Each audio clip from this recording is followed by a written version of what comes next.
The inaugural IPL saw cricketers being sold at an auction.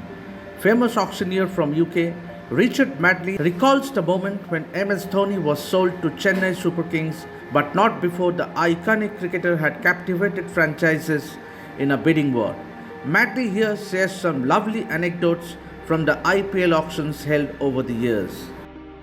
Those were pioneering days for the IPL. Lalit Modi had dreamt up this concept of a new franchise-based world cricket tournament where he would attract players from all over the globe to come and play for a short 6-week window in India.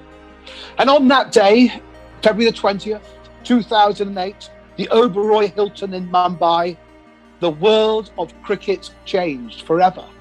It was quite an extraordinary day. I look back now and it seems like only yesterday, but on that day, things changed for, I think, the better.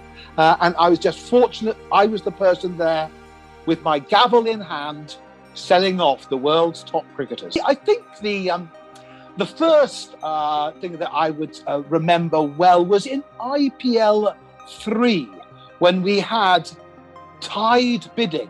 That was when the franchises came, each with a restricted purse, and 4 of the teams all bid the same amount. They bid their full purse. They had, remember, it was US dollars then, they had $750,000 and 4 teams all bid that same amount for none other than Kieran Pollard.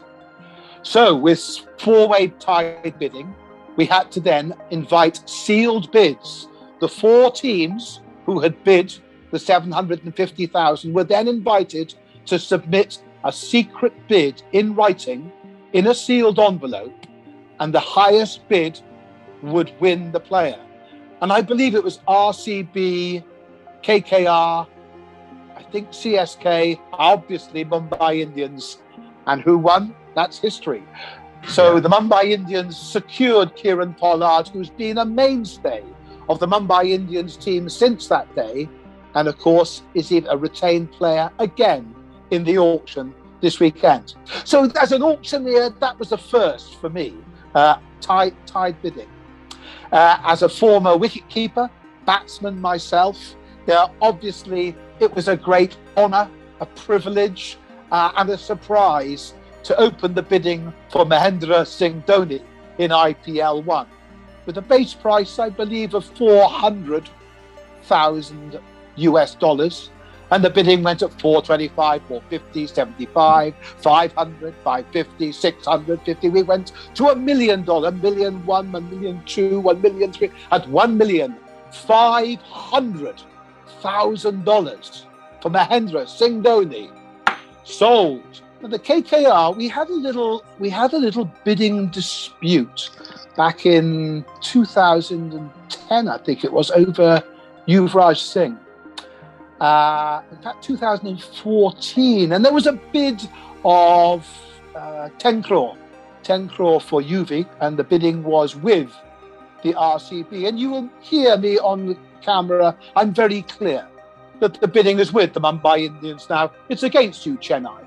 I am calling out the bidding and the commentary so that somebody just listening to the auction without watching me knows where the bidding is. So the bid is 10 crore and it is with the RCB. And I looked around the room and I'm thinking, well, UV is going to sell for 10 crore. I'm all done now at 10 crore. And I scanned the room and